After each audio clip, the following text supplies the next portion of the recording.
Thank you for being here, Brian. Brian is a legend at Spotify. He's been at Spotify for 11 years, so he's seen it all. So to start, I would like to introduce yourself. I'm Brian Berner. I run advertising sales and partnerships for Spotify for North and South America. As Claudia had said, I've been with Spotify for 11 years. So in my time there, I'm originally from Chicago and started at Spotify when we were launching it in the US. 11 years ago, that was the 7th country we were entering into as a company, and now we're in over 178 companies.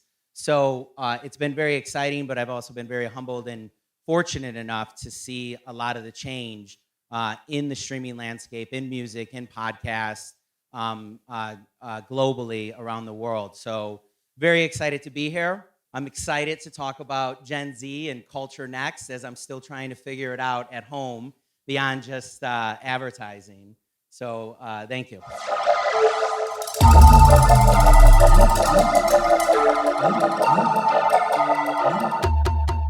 So this generation apparently has revolutionized the relationship with creators, turning it into a two-way relationship. Can you explain a little bit what this means exactly? A lot of people, I'm sure, have heard about the creator economy. So to take a step back and maybe talk about how we grew up, versus this generation. Creators existed when we all grew up in this room. It's just they were basically celebrities, right?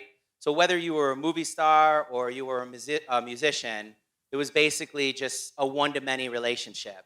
A creator would produce a piece of content, put it on the radio, broadcast it, we would engage it, maybe we would buy a CD, go to the show, but there wasn't much interaction.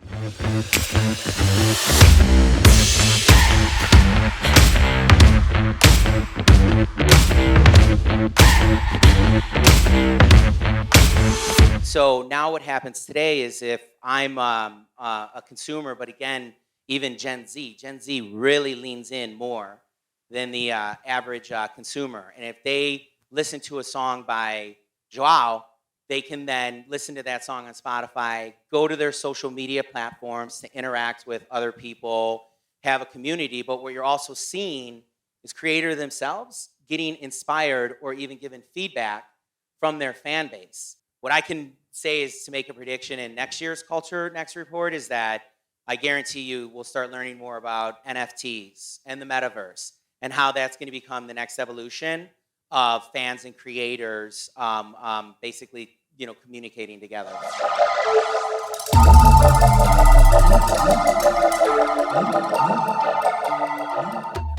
It's about the aspiration of Gen Z to stand out instead of fitting in, which is a big shift.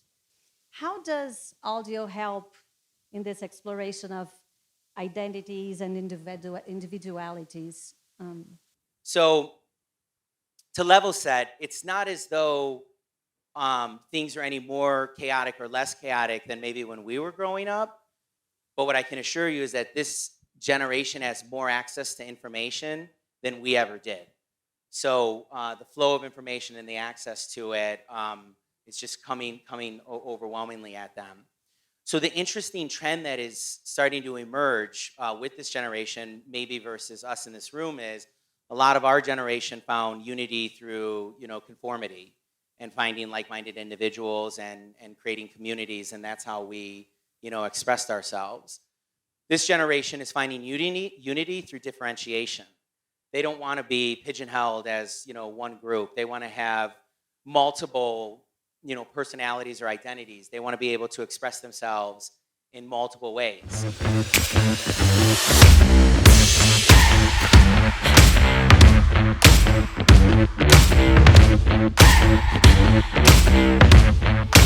So what that means is in audio in particular, and you can see this in social, but in audio, the fascinating thing that's happening is that they're literally creating playlists that are like their theme songs. Like, this is my song. This is who I am. This is who I stand for, right? It's not just about their personality. It's also about what they stand for.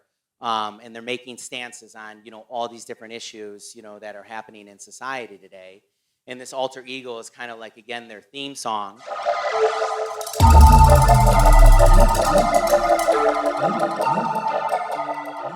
And it dives into the many possibilities of audio content becoming an aid, if you say so, to deal with complex issues like the stresses and anxieties around becoming an adult.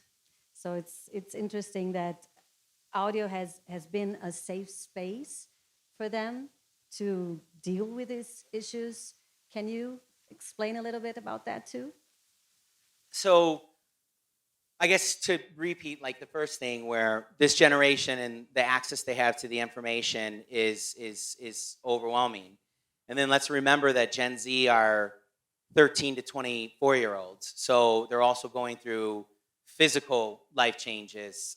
They're coming of age changes. They're trying to understand about sex education, gender identity, very complex issues that maybe they don't feel comfortable talking about with their parents or others. Maybe it's very taboo. But what's been fascinating is what we're starting to see is something more called audio therapy. And it's how, multiple generations, but especially this generation, is turning to audio to not only educate themselves and learn, but also find like a safe space and getting comfortable with these changes that they're going through. And again, mental health is a very broad term. That could be about anxiety, identity, a whole plethora of topics.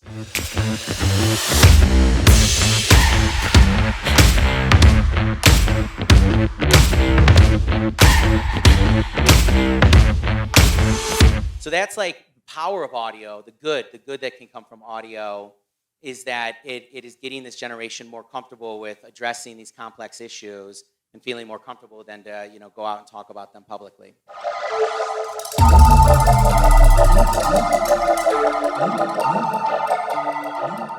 So it's interesting, and I have an almost adult at home too.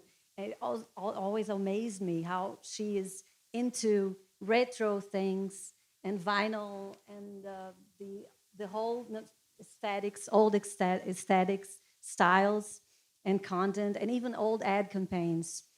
So my question would be, how do you think brands can benefit from this trend particularly?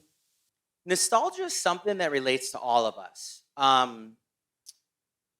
Music, if you're married and you heard your wedding song play, you would immediately go back to a place in your mind. You would go back to a very visual, graphic memory of what that moment in time was.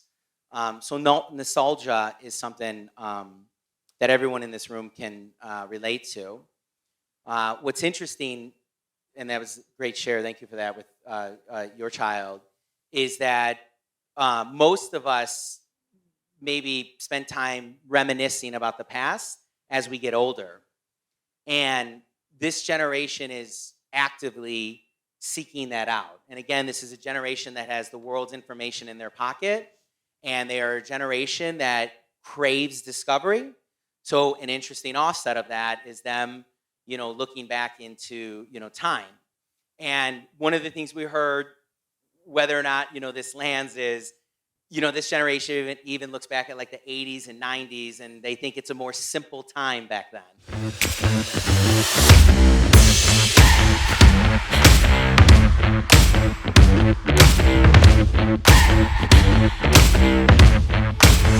But what that really means for marketers, or what I would say is, like, if you hear this theme about how this generation is addressing information overload, how they're addressing anxiety, the message to marketers, or what they could potentially learn from this, would be, obviously you want to be authentic, but where possible within authenticity, provide a message of hope or optimism or happiness.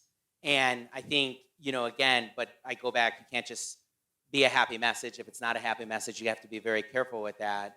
But I think this generation is resonating with, old ad campaigns, as you said, that are focusing on, that amidst this chaos, there are still great things happening in this world.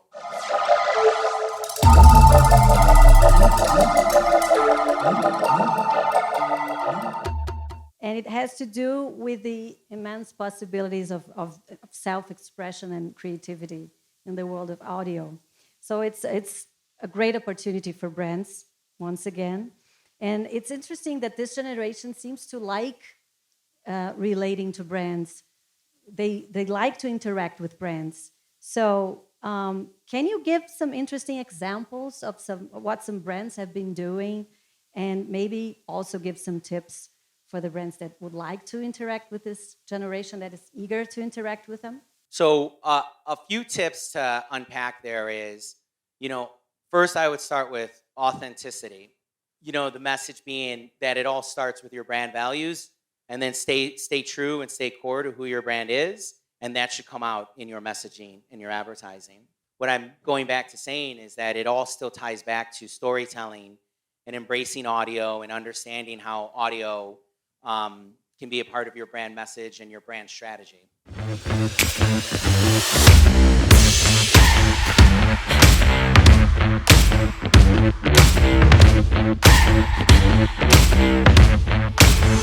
So I think there are fun ways that you can use creativity and still quite frankly advertise what your brand stands for and what they're doing. And then the last thing I would say is embrace storytelling. Storytelling, as I said, audio is still something that is growing globally, and the trends aren't stopping. What you're going to see happening well beyond Spotify is streaming is now the new norm. Podcasting is continuing to grow. The podcasters in this audience, I'm so excited to have them here and to hear their stories, but I'm more excited about what the future looks like for them. And they're going to be continuing to gain followers, and consumption is going to change. You're going to continue to see a lot of innovation in podcasting. And then, Spotify made an announcement recently that we're going to get into audiobooks. Unfortunately, we're running out of time, so we have to wrap up. So thank you again. Well, thank you, everybody. Thank you very much, Brian.